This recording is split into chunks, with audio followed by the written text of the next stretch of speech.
이어서 길 따라 인문학이 방송됩니다. 농촌의 맛 NBS 하니까 살림합니다. 참말로 뭐 짓고 시작해 추워서 안 되는데. 일회용품 마음 불편하지? 여기에 담아주세요. 우리 채소로 만든 맛있는 카레. 기후 위기로부터 우리의 행복을 지켜낼 수 있도록 지구 살림템. 예스.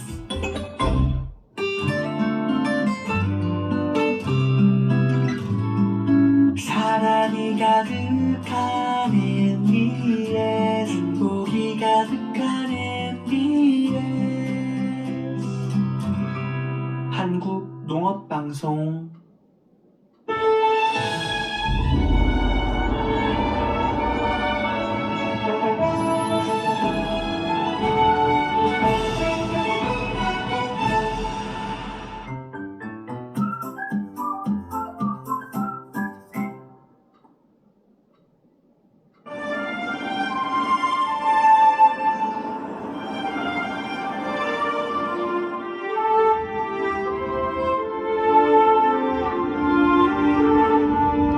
백두대간을 머리에 이고 발 아래로는 낙동강이 흐르는 곳 경북 안동. 안동이 품고 있는 역사와 문화유산은 이곳을 한국 정신문화의 중심에 서 있게 했는데요. 수많은 대학자를 배출하고 수준 높은 유교 문화를 계승하고 있는 안동에서 선비의 멋과 정신을 만나봅니다. 2010년 8월 유네스코 세계유산으로 지정된 하회마을은 풍산 류씨가 600여 년을 살아온 마을입니다.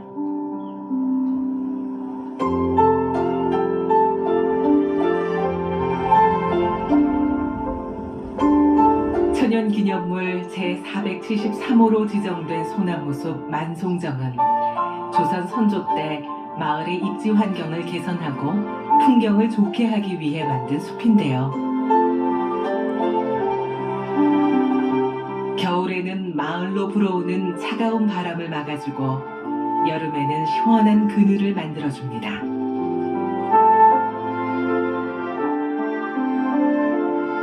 장엄한 분위기가 감도는 양진당은 풍산 류씨의 대종가입니다.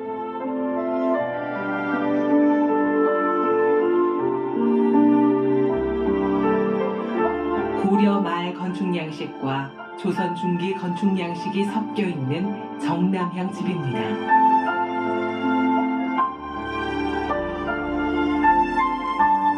사람이 살아가고 있는 세계유산은 하회마을과 양동마을밖에 없습니다. 그래서 실제적으로 사람이 살면서 보호하는 그런 게 중요하고,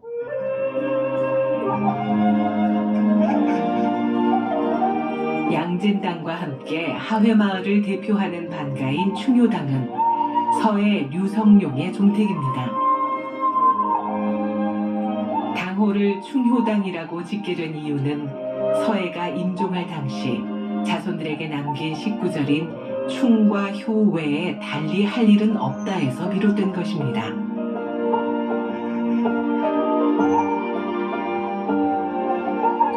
낙동강을 끼고 있는 바위 벼랑인 부용대에 오르면 하회마을과 마을을 감아도는 낙동강의 물고비가 한눈에 들어옵니다.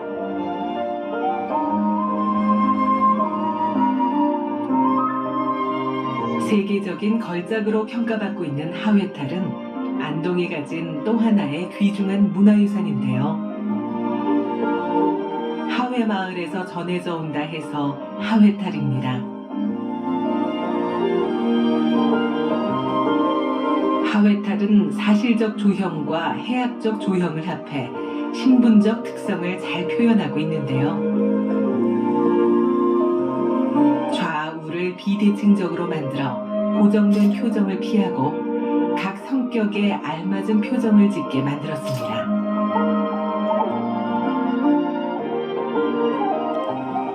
전시관에서는 하회탈뿐만 아니라 세계 50여 개국의 개성 넘치는 달도 볼 수 있습니다.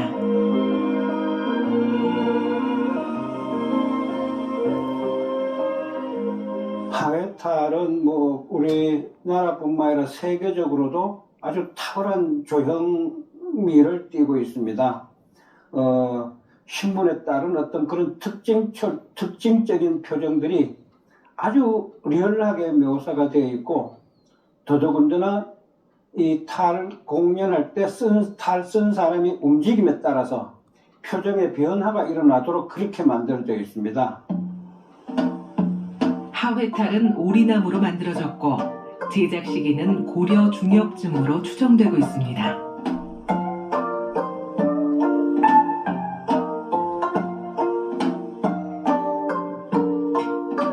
하회 세계 탈박물관 김동표 관장은 하회탈을 깎는 장인입니다. 우연한 계기로 하회탈의 매력에 빠졌는데 지금까지 긴 세월을 오직 하회탈을 제작하는 데 전념하고 있습니다.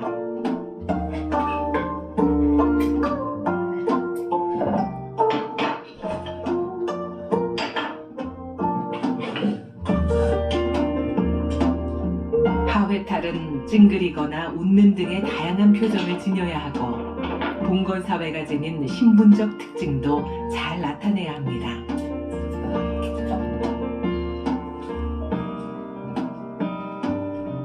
각 신분마다 특징적인 표정을 부여해서 백정탈 같으면 아주 백정답게, 양반탈 같으면 뭐 옛날 양반을 이야기할 때는 길거리 가다가 소나기를 만나도 경망스럽게 뛰어다니지 않고 대추 새 알만 먹고도 배부르다고 한다고 하는 것처럼 이 유유자적함, 여유스러움, 또 한편으로는 어떤 그런 작은 허풍, 이런 것이 같이 섞여가지고 그 표정들이 탈에 그대로 스며져 있죠.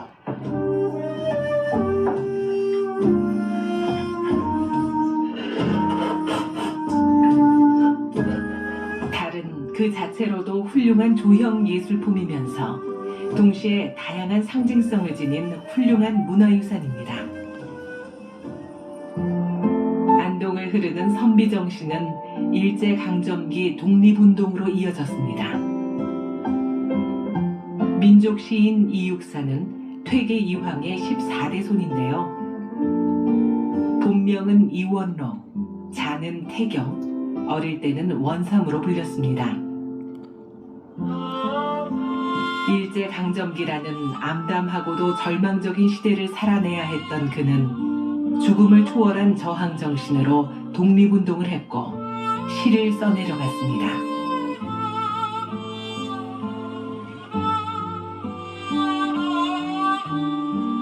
이육사의 시 절정은 일제에 대한 저항의식을 담은 저항시의 백미로 꼽히고 있습니다. 매운 계절에 채찍에 갈겨 마침내 북방으로 휩쓸려 오다 하늘도 그만 지쳐 끝난 고원. 서리빨 칼날진 그 위에 서다 어디다 무릎을 꿇어야 하나. 한 발 제겨 디딜 곳조차 없다. 이러매 눈 감아 생각해 볼 밖에 겨울은 강철로 된 무지개인가 보다.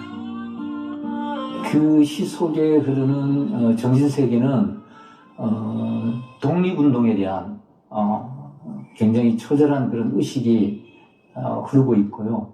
그리고 그 전체 다가 또 그런 시는 아니지만 거기 이제 예를 들면 독립운동을 하기 위해서 40평생의 그 과정에서 제일 중요했던 부분은 고향에 대한 그리움도 거기에 포함이 돼 있고요. 그리고 그 고향의 그리움이 결국에는 이제 미래지향적으로 가서 독립운동을 하고 난 뒤에 광복 이후에 어떤 미래지향적인 의식도 담겨져 있다. 이렇게 이야기할 수 있겠습니다. 이육사 문학관에서는 독립운동가이자 시인, 논객으로 활동했던 선생의 모습을 자세히 들여다볼 수 있습니다.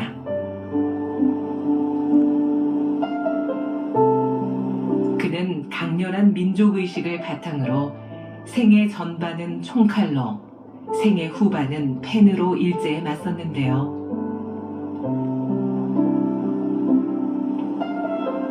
선생의 작품들은 민족 순환에 대한 울분과 민족의 미래에 대한 동경을 모두 표출해내고 있습니다.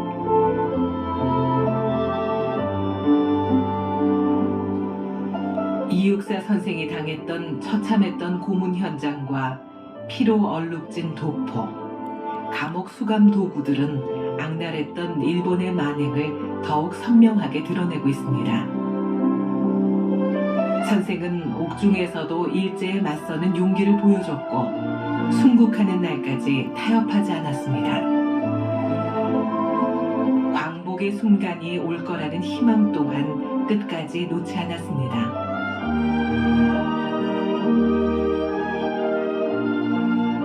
시를 쓰면서도 나라를 생각할 수밖에 없었던 그런 것들이 분명히 시 속에 담겨 있습니다. 그런데 노골적으로 이렇게 표현하지는 않고 그 시의 내면적 깊이에 담겨 있다는 거죠. 결국 예를 들면 초인이 온다는 것도 마찬가지예요. 결국엔 초인이라는 것은 광복을 의미할 수도 있거든요. 그런 식으로 시를 표현하다 보니까 지금도 읽어도 그 당시에 육사 스님의 그런 그 의식 세계를 볼 수 있다, 이렇게 생각할 수 있습니다.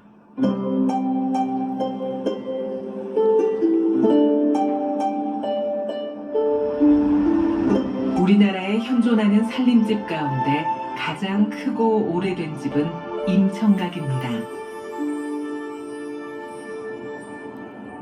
보물 제182호인 임청각은 1519년에 지은 고성 이씨의 종택인데요.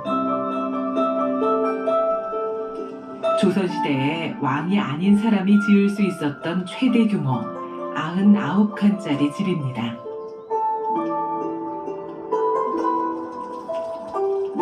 임청각은 500년 민족 정기를 이어오며 11명의 독립운동가를 배출했는데요.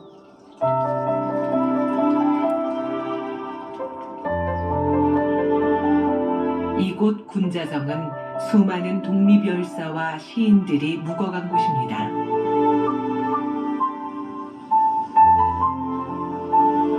정자 옆에 연지를 조성하고 군자를 표상하는 연꽃을 심어 군자로서의 심성을 닦고자 만든 공간인데요. 나라와 민족을 위해 솔선수범하는 이들의 상징적 공간으로 거듭나고 있습니다. 이 집은 집도 아름답지만 이 집에 살았던 사람들의 삶이 상당히 아름다웠던 그런 집입니다. 임진왜란 때도 이 민중들과 함께 나라를 지키는 일에 최선을 다했고, 또 일제강점기에는 이 집 사람들이 전체가 만주로 이주해서 독립운동을 했습니다.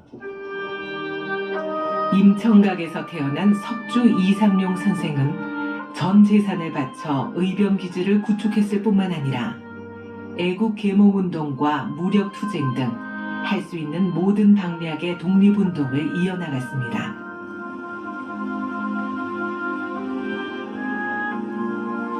석주 일가는 선생을 비롯해 부인 김우라, 동생 이봉희, 아들 이준형, 손자 이병화 등 모두 11명의 독립운동 서훈자를 배출했습니다. 독립열사의 숨결이 깃들어 있는 임청각에서 감사함과 평온함을 느껴봅니다. 유교 문화권의 중심지로 수많은 기록유산을 보유한 안동은 지난 2015년 유교 책판을 유네스코 세계 기록유산으로 등재시켰습니다.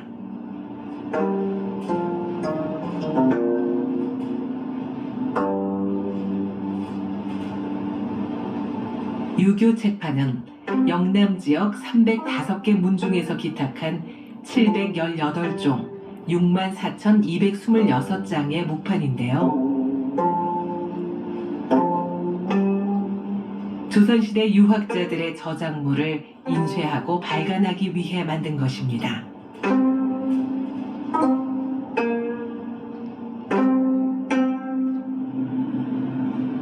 (700여) 종의 유교 책판 내용에는 어떻게 하면 인간다운 삶을 살 수 있을까를 끊임없이 연구했던 선현들의 기록이 담겨 있습니다.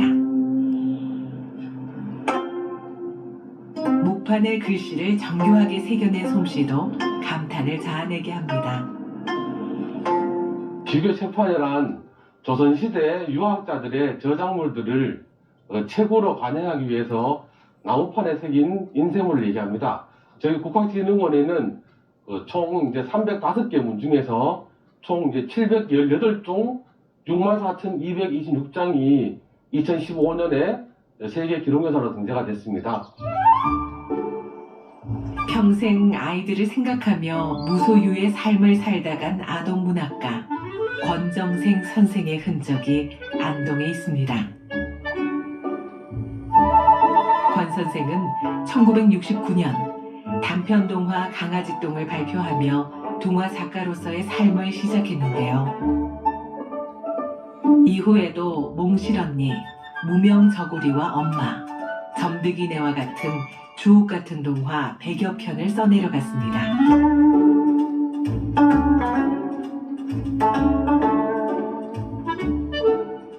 작품 속의 소재에서 선택이 굉장히 중요합니다. 어떻게 보면은 권쌤의 소재라는 건 작품을 고통에서 찾다 보니까 그 고통이라는 거는 질병이나 장애로부터 찾아오는 고통도 있고 현실 사회적으로 오는 가난이라든가 분단이라든가 이러한 고통도 또 있거든요. 그러한 고통 속에서 소재를 선택하여 그 주인공들이 하나하나 극복해가는 과정들을 그려놨거든요. 권 선생은 자신을 위해서는 아끼고 또 아끼며 검소하게 살았지만 가난하고 헐벗은 아이들을 위해서는 아낌없이 베풀었는데요. 그는 유언으로 자신의 유산과 인세를 북한과 아프리카, 중동의 아이들을 위해 쓸 것을 당부했습니다.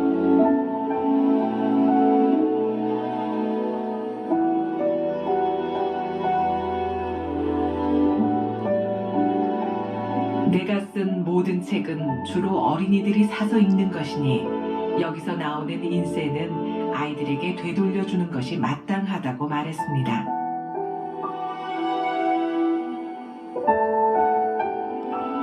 모두가 하찮게 여기는 강아지똥에도 따뜻한 관심을 가졌던 권정생 선생.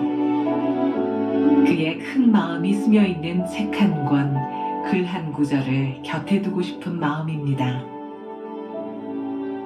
자연과 더불어 살아가는 삶, 그리고 자연 속에서 같이 함께 생명의 소중함을 알아가는 아이들로 자라기를 바랐겠죠. 날아다니는 새들이나 물속에 있는 물고기든 하찮은 벌레들이라도 지구상의 모든 생명체가 똑같이 나누어서 공평하게 살아가는 삶, 그런 삶을 배워가는, 그렇게 했으면 하는 걸 선생님이 동화 속에 담아서 메시지로 전달했으리라 생각합니다. 청등산 중턱에 천년고찰 봉정사가 있습니다.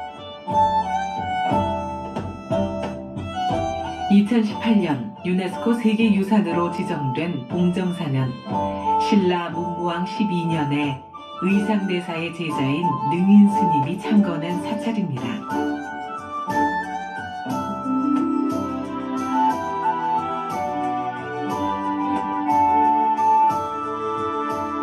국보 제311호인 대웅전은 조선시대 초기의 건축 양식을 잘 보여주는 건물인데요.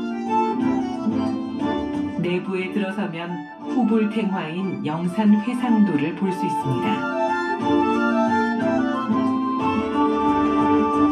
벽지마 팔짝지붕을 얹은 대웅전은 현존하는 다폭의 건물로는 최고의 목조 건물로 추정되고 있는데요.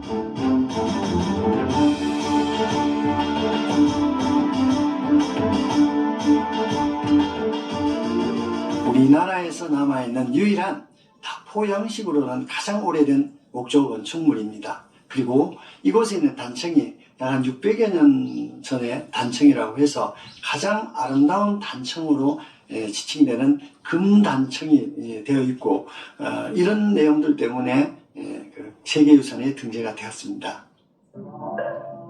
국보 제15호인 극락전은 베을림 형태의 기둥과 맞배 지붕으로 꾸며져 있습니다. 극락전 정면에 있는 3층 석탑은 고려시대 중엽에 조성된 탑인데요.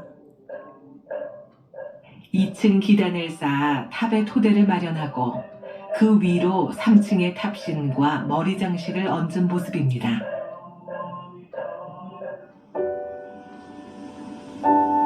극락전 내부의 불단 위에는 불상과 불화를 봉안했는데 그 주위에 4개의 기둥을 세우고 기둥 윗몸을 짜맞춘 뒤 다포식 구성을 지닌 지붕을 씌웠습니다.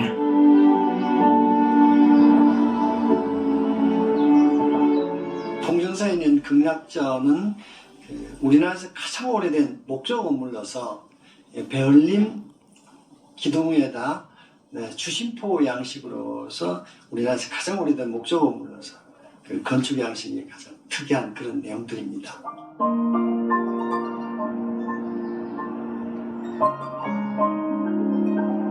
세계유산에 등재된 한국의 서원은 유교의 예가 구체적으로 실천되고 의대화된 것인데요.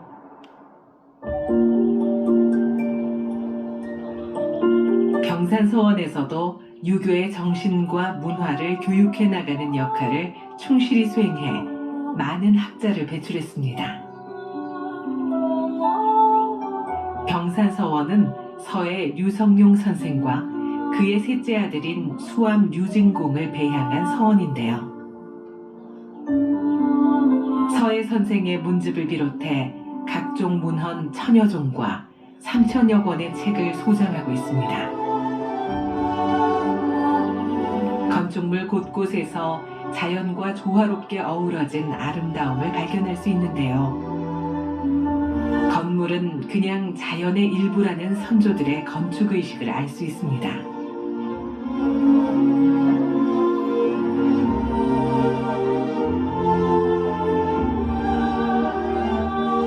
병산서원은 우리 민족의 절제된 마음 그리고 자연을 지켜가고자 하는 민족성을 잘 보여주고 있습니다. 1575년도에 일로 옮기고 난 뒤에 병산서당이라고 그랬습니다. 왜 병산서당? 앞에 보이는 산이 저게 병산입니다.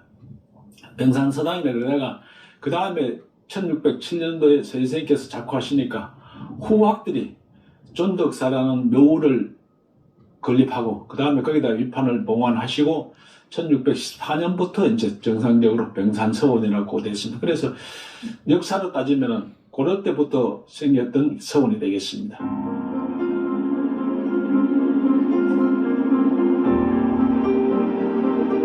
안동은 추로지향으로 불립니다. 추로지향은 공자가 태어난 노나라, 맹자가 태어난 추나라와 같이 유교 문화의 원형을 계승해 나가는 고장이라는 뜻인데요. 청량산 자락에 있는 도산서원은 조선 중기의 대학자이자 선비의 전형인 퇴계 이황 선생을 상징하는 공간입니다.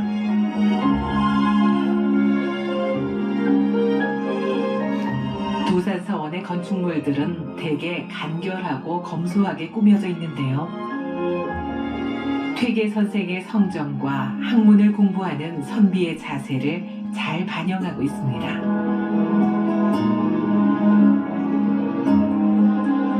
농운정사는 영남의 선비들이 퇴계의 가르침을 직접 받으며 공부하던 산실인데요. 그 원형이 잘 남아있는 유적입니다.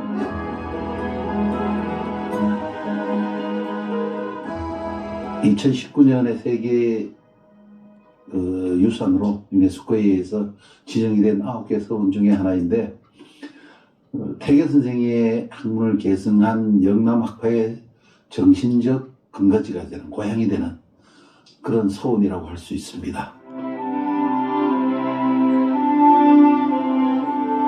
상덕사는 퇴계 선생과 그의 제자인 월천의 위패를 모셔놓은 사당인데요. 월천 역시 스승과 마찬가지로 청렴함과 강직함이 돋보였던 수재였습니다.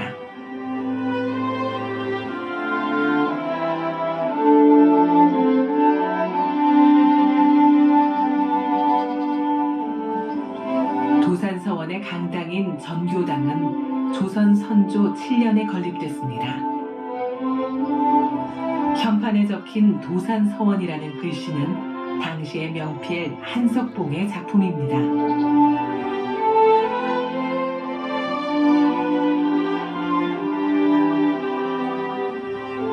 전교당 좌우에는 서원 원생들의 기숙사인 박약제와 홍의제가 자리하고 있습니다.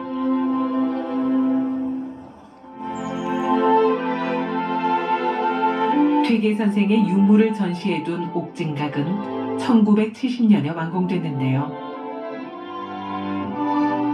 학문 연구와 제자 양성에 힘을 기울였던 선생의 모습이 그려지는 듯합니다. 매화 벼룩, 옥서진, 서계와 같은 문방구는 물론 교육용 천문 관측기구인 혼상과 혼천이도 볼 수 있는데요. 하늘의 이치와 인간의 본성을 해석한 퇴계의 우주관을 직접 확인할 수 있습니다. 서책을 보관하고 열람하는 곳이었던 광명실. 수많은 책이 나에게 광명을 준다는 뜻의 광명 현판은 퇴계 선생의 친필입니다.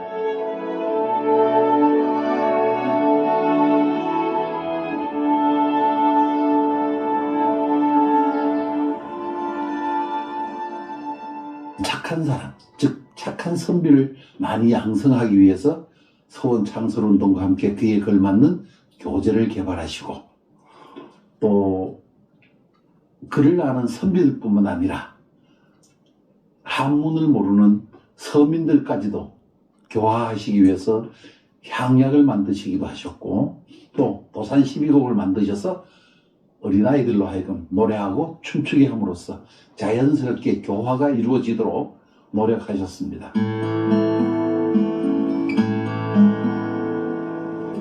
한국 정신문화의 중심을 지키고 있는 안동. 수백 년을 이어온 선비 정신으로 수많은 대학자와 독립운동가를 배출했습니다.